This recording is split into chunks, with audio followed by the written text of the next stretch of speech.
So just real quick in chat, just tell me how,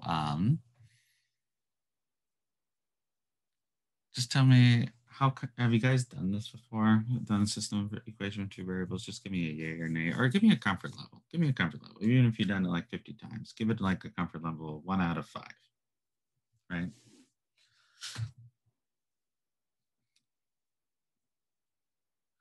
So, and as you guys are doing that, I'll say what. So a system of linear equations is a set of equations that occur simultaneously, and they have the same variables. That means they, whatever variable you put into x and whatever variable you put into y, they need to satisfy or make them true at the same time. Okay. All right. So some people this is really one. Some people you've seen it before. Okay. All right. So here, let's just talk about what a solution is. And so a solution comes as an ordered set or an ordered pair.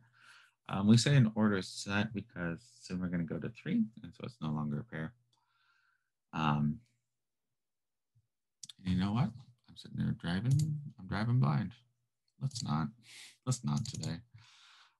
For those who've worked with systems of equations, it's really easy to make a simple calculation here.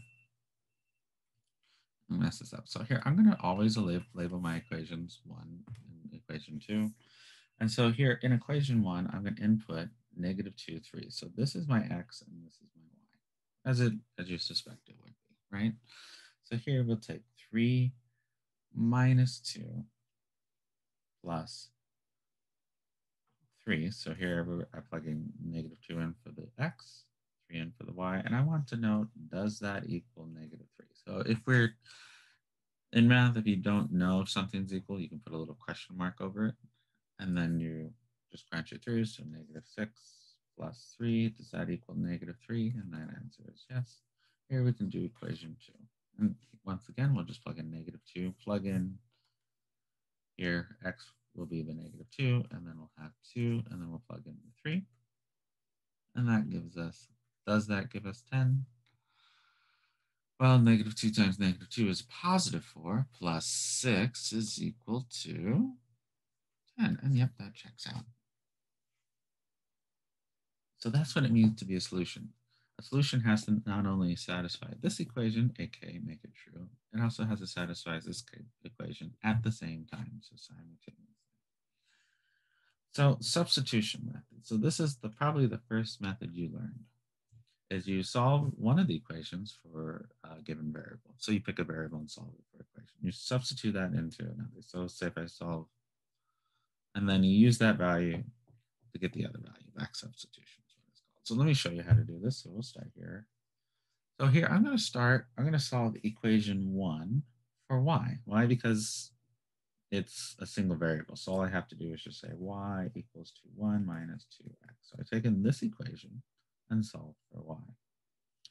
Then I'm going to plug that into equation 2. So equation 2 is 3x plus 4, and then I'm going to, instead of writing y, I'm going to plug in what I know y equals. Y equals 1 minus 2x. Set that equal to 14. And then I'm going to solve this. So this becomes 3x plus 4 minus 8x equals 14. So this becomes -5x, move the 4 over, so this is -5x equals 10. So x is equal to -2. So once I know x is equal to -2, I'll plug it back into equation 1. So here we have y is equal to 1 minus -2. So this would be 2 minus a -4, so that is equal to 5. And so our solution here is -2, 5. Or I could write this as x equal to -2, y equal to 5. Both of these are satisfactory. Okay.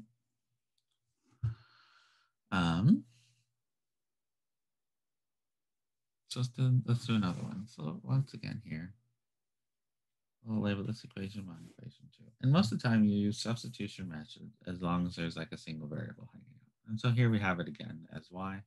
So we'll solve this one for y. So y in this case is equal to -3 minus 3x.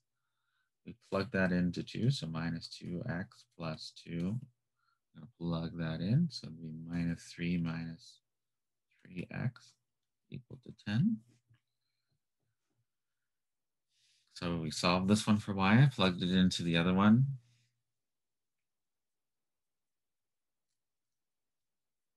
And then we solve this. X looks a little bit more like x's. When I first started teaching, this was my x, this was my y. And when I was sloppy, this was my x, this was my y. That is why I use the script y now. It was rough for my students, I'm not gonna lie. It didn't take, it was like only like the first 2 semesters. I'm like, I gotta make this easier for them. All right, so we solve this out, simplify this, and so we get minus 8x equals to 10. We get x is equal to minus 2 again. And then here we have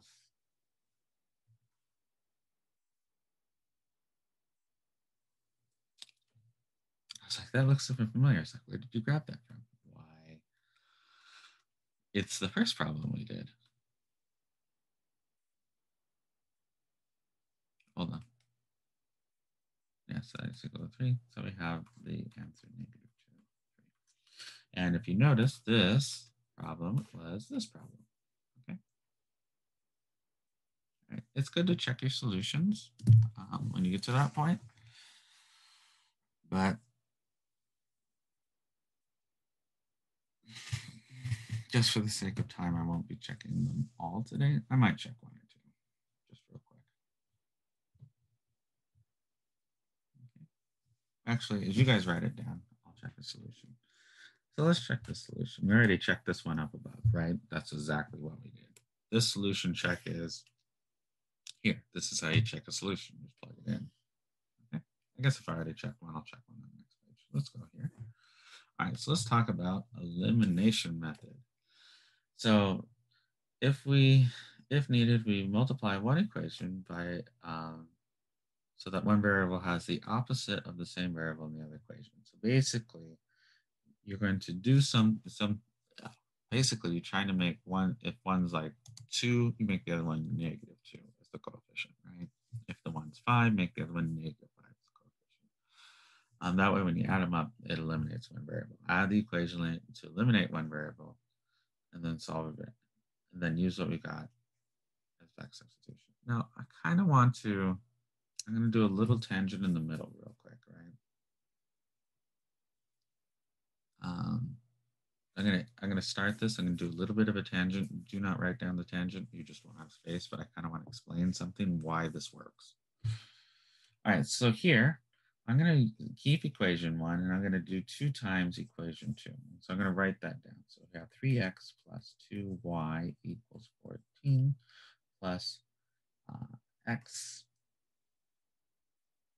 minus, or 2x minus 2y equals 4. So I've taken equation 2 and I multiplied it by 2, 2, 2, and 2. And the reason I chose that is because I want to, so this is already negative and this is positive. And so I want to eliminate one variable, and then multiplying by 2 is a lot simpler than multiplying by like negative 3 here, because then I don't have to worry about not flipping a minus sign and make a mistake. So that's why I chose that. Could you multiply by negative 3? Yes, that's a perfectly valid thing to do. And so I add this up, and so I will get 5x plus 0y equals 18. And that means x equals 18 fifths, right? And it just doesn't end up being all that clean. It's just how it works.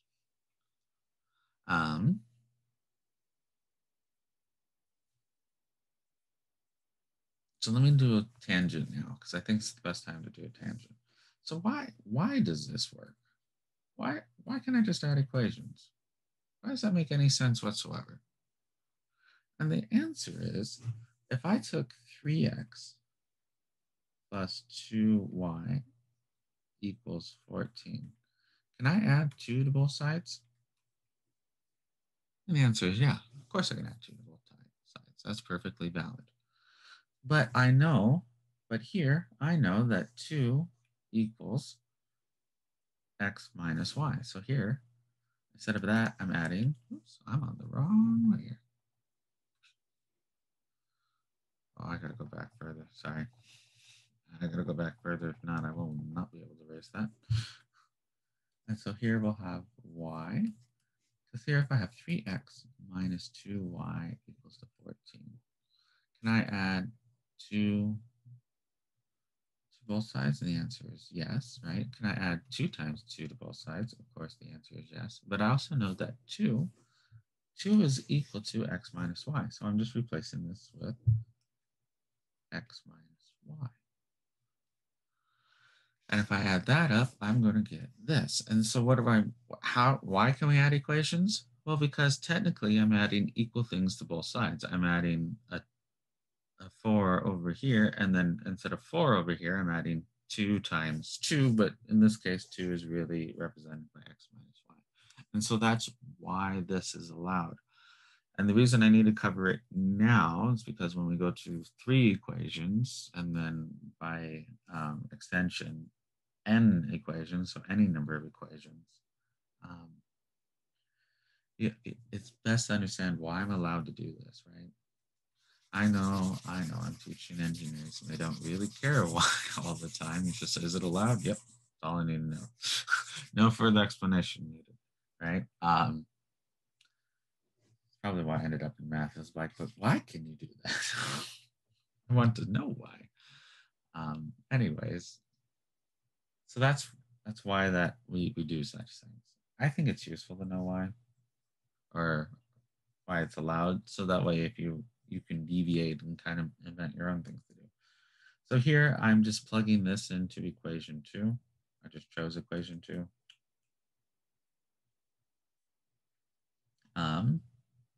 Just because I had a simpler y. Move everything over, I get y equals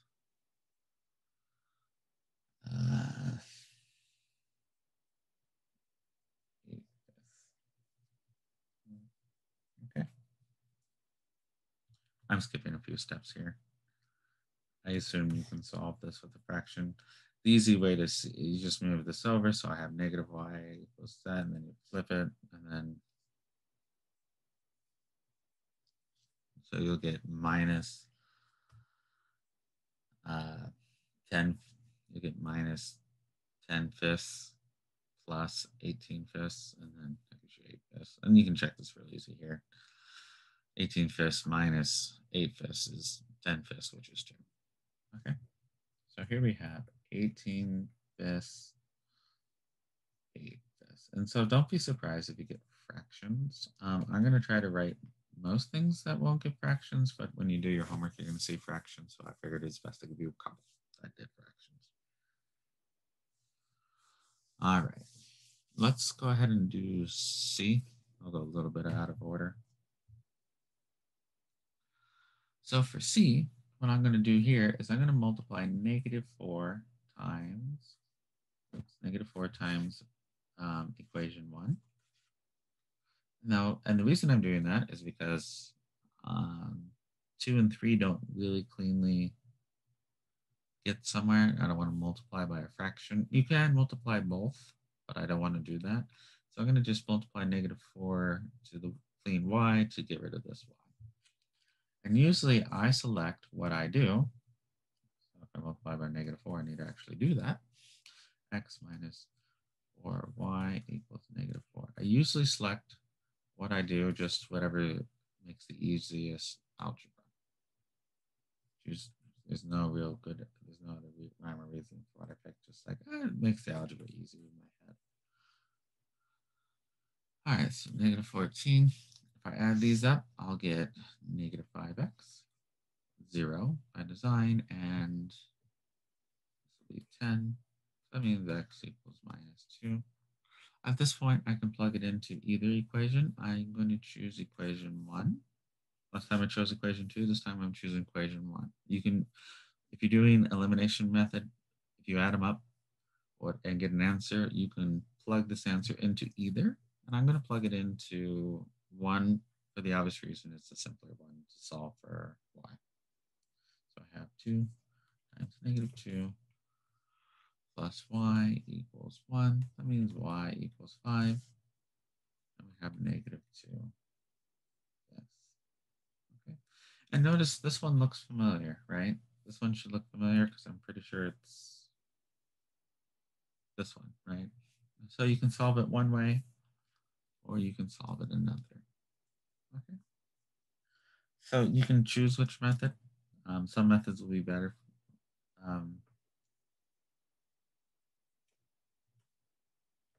Some methods will be easier than others, I suppose. All right, so let's look at this one. So this one is just not super clean. And so what I'm going to do is I'm going to do what I call a swap.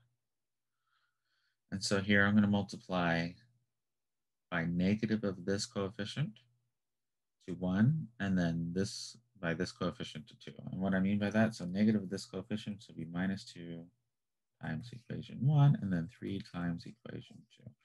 Sometimes none of the numbers work out well. They just don't. And so you just kind of make it so it does work. So you just negate 1 and then multiply across. And so this gives me 6x plus, hold on, my brain's going to fire.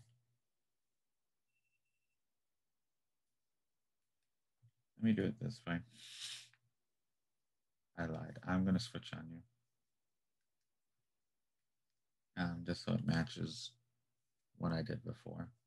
What I had written was perfectly fine. Probably should have gone with it, but I'm not going to lie to you guys. Since I'm so focused on explaining what I'm doing, I have a cheat sheet already pre-done, so I don't have to worry about the algebra. And besides, it's Monday. I don't trust me with the algebra.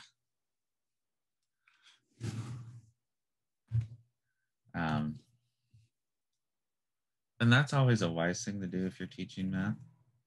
For those who ever end up teaching, you may teach. Some engineers have to become engineering teachers. They don't have to, I suppose, but it'd be good to have more teachers, right? It's always good when you're doing particularly, some math you can get away with it, but if you're doing systems of equations, always have a cheat sheet in front of you because it's very easy to make a very simple algebra error. And then if you have to go back and fix everything, you're going to lose all your students. So just a little teaching tip. All right, so here so I'm multiplying the top row by this and negating the bottom row. So I switched what I did. And this time we get rid of the x's and we add up the y's. And then here I'll get minus 11. That means y equals 1. And if y equals 1, I'm going to plug that back into equation 1, just for funsies, I guess. And so it's 2 times, oops, that's, I don't even know how I managed that one. You're not using a keyboard. Why did you write equals? Oh, man. All right, plus 3x equals to 3. Therefore, x equals to 1. And so we have the solution 1, 1. And let's check this in our head because that's just easier to check in our head. So 3 plus 2 equals to 5. 2 plus 5 equals to 7. So yeah, that's the solution. All right, let's do one more. All right, so what would you guys do for D? What would you multiply equation 1 by or equation 2 by to get this to work out the way you want?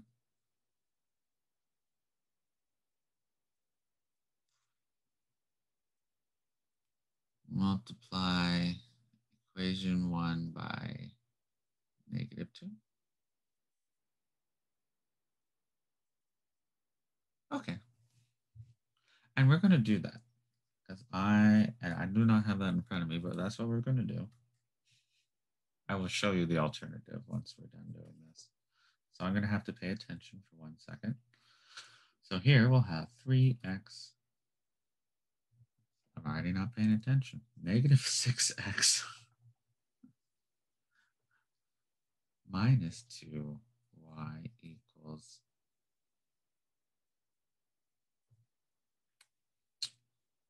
positive 6. And then we'll have negative 2x plus 2y equals 10.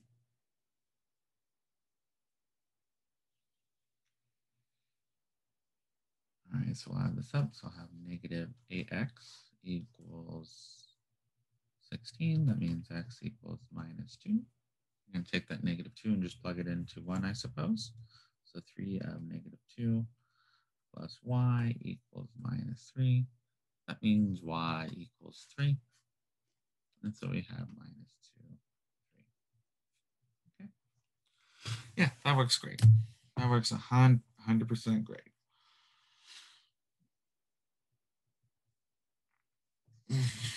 Now, I'm going to show you the alternative, what I chose to do last time I did this in class. And the reason I want to show this is here, I'm multiplying by a negative half, and that just sounds awful, right? Just flat awful. Who would want to do that? But since this is all have powers of 2, it ends up being real clean, okay? So what I want to say here is don't be afraid to multiply by a fraction if the fraction cleanly divides everything. If that makes sense. So please, and that, so it's just another option for you. Okay.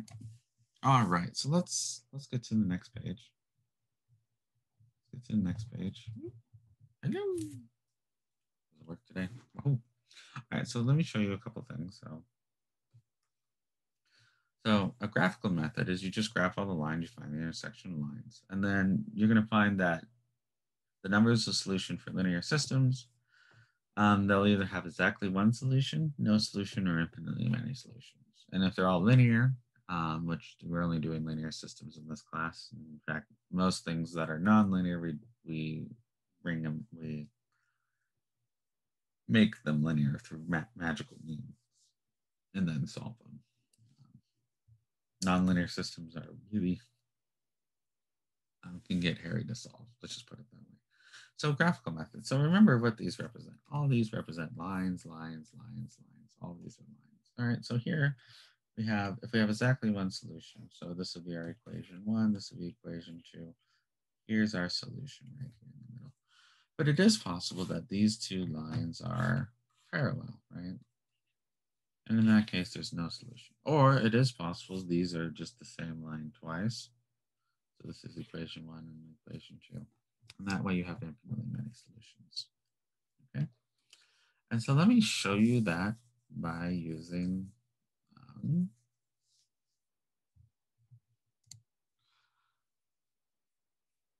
so let me show you that in these two systems. So here we have two systems. I know they're special, but you don't, right? At least not yet. I'm going to show you that this one is this one, this one is this one. I'm going to give away the answer. Right? And so with this, so here, if I was going to solve this the way it had, hi, what are you doing? Thank you. Please show me what I want to show. And so here I'm just going to multiply this one by 3 and this one by 2. And that will give me to 24, right? Or it gives me, hold on. If I multiply this one by 3 and this one by 2, then these will be the same. I guess this is 24. So I'm multiplying this one by 3 and this one by 2 just to get rid of the y's, right? So I'll have 3x equals to 1 and 2x equal to 2. And this equals 24x plus 3 times 24x minus 6y, which is what we're aiming for, equals 15. And then here this will be times 2 would be minus 24x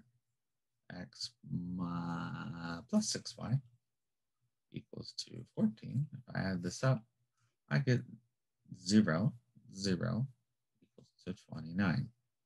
Well, 0, 0 equals to 29. This is a contradiction. So if you have a constant equal another constant, check your math. And then once you've checked your math, say no solution, right? This system has no solution. Now for here, we're going to do this again. I'm going to multiply this one by 2, right? So the first one by 2, so 2 times 1. And so that's going to be 8x minus 2y equals to 6. No, that is not what that is. Minus 4 of y equals to 12. Negative, and this is just going to be plain old equation 2. 8x plus 4y equals to minus 12. And so we have 0 equals to 0.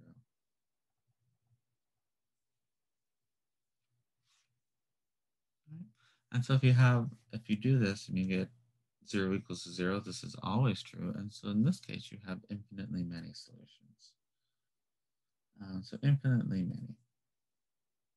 I don't have a terrible time spelling infinite, so I just draw infinite many. And so what you do in this case is usually set a variable equal to something. So I'm going to set x equal to t.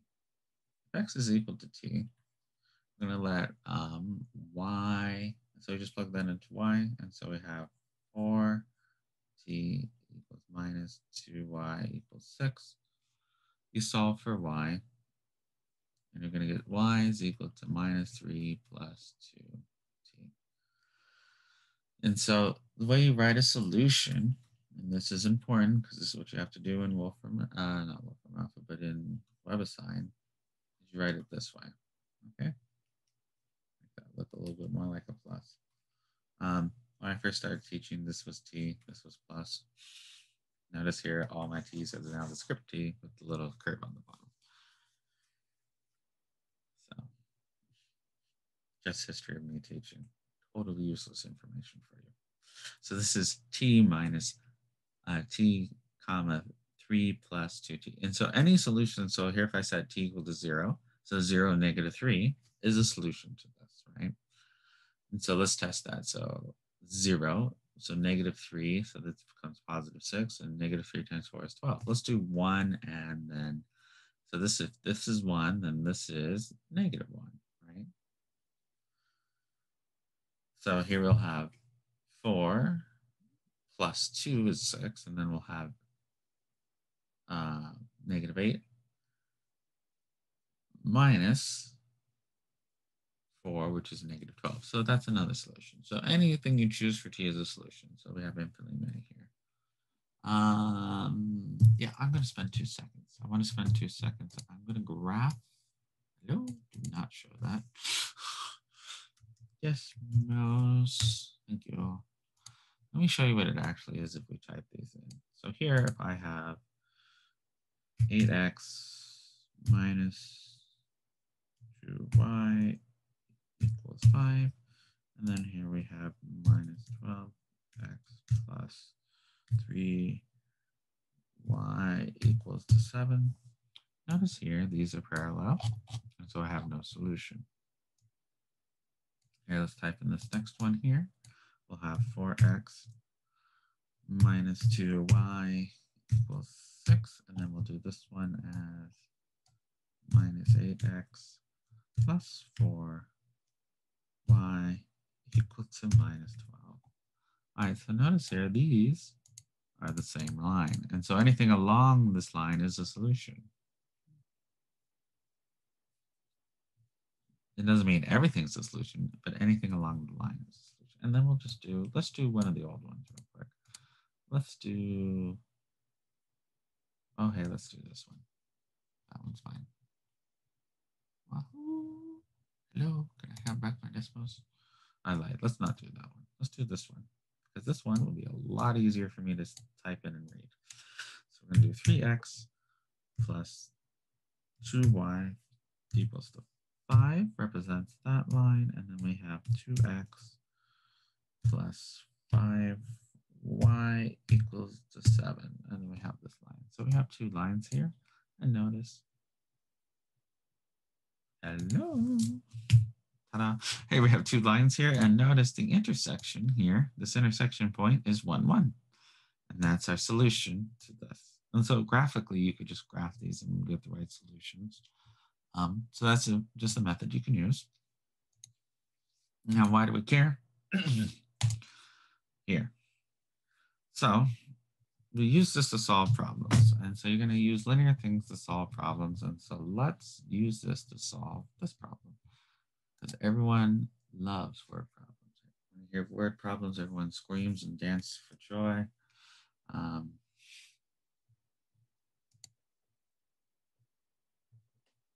So let's talk about it. And this is one of those problems you just see in one of your classes. A woman rows a boat upstream at a point 4 miles away in 1.5 hours, and the return trip while traveling only takes 45 minutes. Assuming the current, she's rowing. Assuming the current and her rowing speed are constant, how fast is the woman rowing? How fast is the current? And so let's quickly sketch what we're even talking about here, right? So we have some river here. We have just some woman rowing a boat in the river. And the river's going this way, and she's rowing this way. And that takes an hour and a half, and then she rows back with the current, and that takes that. So we're going to say the rate of rowing, so how fast she rows, I'm going to set that equal to R. And it's good to draw a picture. It's good to kind of label your variables. I know we didn't do a full course on a full thing on how to solve these, but it's good to label this.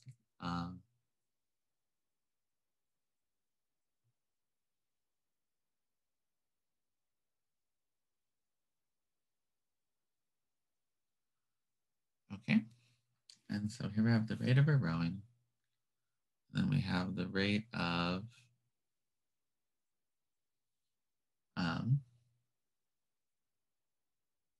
so this is the speed she's rowing at. This is the speed of the current. And so what do we know? So once we have a picture, we've kind of labeled variables. Let's go ahead and translate what we know into words or into equations. So it's 4 miles away. So it takes it 4 miles,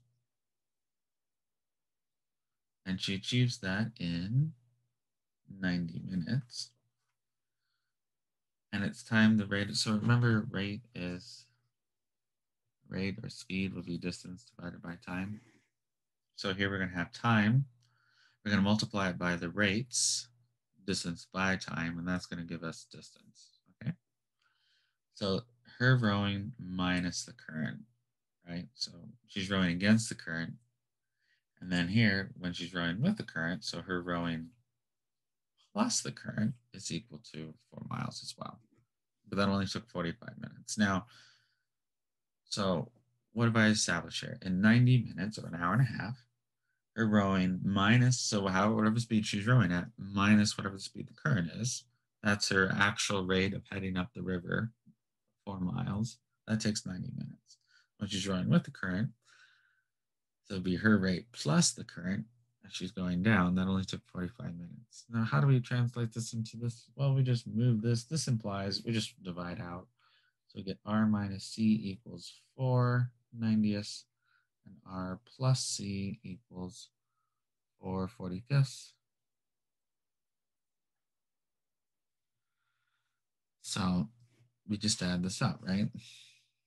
So 90. So if we add them up, we get 2R because we're solving this. We already have one as another one. So adding these equations makes the most sense. This is 4/90ths, doesn't come out all that nice, plus 4/45ths. Actually, it's not too bad because you just double this and you get 12/90ths. So 2R equals 12/90ths. And then R gets you, so that'd be 6/90ths or 1/15. And once I know that's 1/15,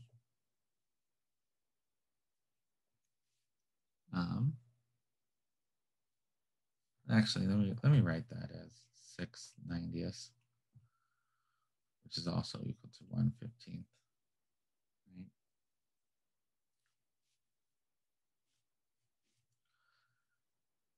Then we can calculate the speed of the current. So we'll just plug that into equation 1. So just plug it back into equation 1. So And here I'm going to choose 6/90 instead of 1/15. Why? Because I have 4/90 on the other side, so I don't have to translate. So C equals 2/90 or 1/45.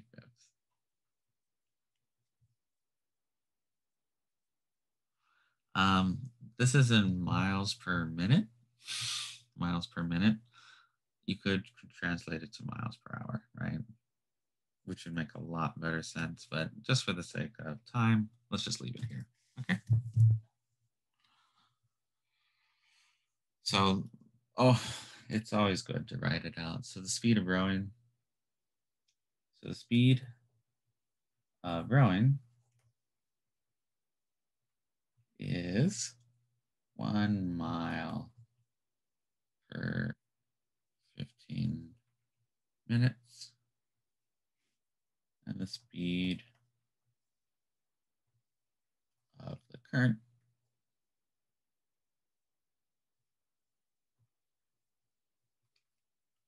is 1 mile